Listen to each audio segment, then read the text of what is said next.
we truly hope that you will continue the work we started, making it better and carry the legacy forward with pride and honor. We leave this last will and testament to our peers, where we believe will create a more wonderful atmosphere.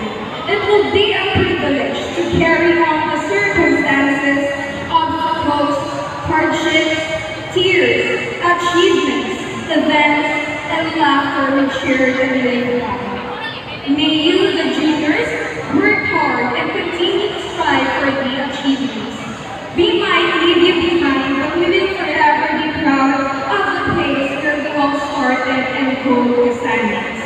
Lastly, we, the seniors, and all students here in Steve and I will forever be grateful for our alma mater for providing us a second home, where values